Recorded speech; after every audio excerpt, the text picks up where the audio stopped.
কি হয়েছে বুঝলাম না আমি। আরে না কিছু না, ওই একটা ফ্রেন্ডের সাথে দেখা হয়েছিল আমার, ফয়সাল। অযথা মাথা খাইতেছিল আমার। তোমার তো তোমার ফ্রেন্ডের সাথে কথা বলার জন্য হাজারো সময় আছে, শুধু আমার সাথে কথা বলার জন্যই সময় হয় না। অযথা এসব কথা কেন বলো? তুমি তো জানো কাজ নিয়ে ব্যস্ত থাকি, টাইম না পেলে আমি কি করবো? হ্যাঁ, দুনিয়াতে আর তো কেউ কাজ করে না, তো তুমি একাই কাজ করো। এই জন্যই তোমার সাথে কথা বলতে বিরক্ত লাগে, কথায় কথায় আরেকজনের সাথে কম্পেয়ার করে দিবা। ও আচ্ছা, এখন আমার সাথে কথা বলতে বিরক্ত লাগে তোমার? হ্যাঁ তো লাগবে না? এরকম ফালতু কথা বললে বিরক্ত লাগবে না? আমি কথা বলতে সময় না পাইলে আমি কি করবো, আমার একটু বলবা?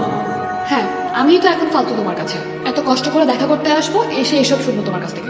হ্যাঁ তো আইসো না, আসতে বলছি আমি প্রতিদিন। খেয়ে আর কাজ নাই, প্রতিদিন আবার কে দেখা করে?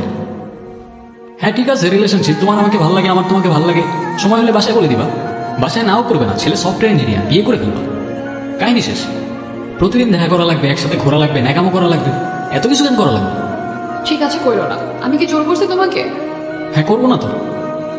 আর ন্যাকামো করে কান্না না করে বাসায় যাও, আমার লেট হয়ে যেতেছে প্রতিদিনের কাজে একা।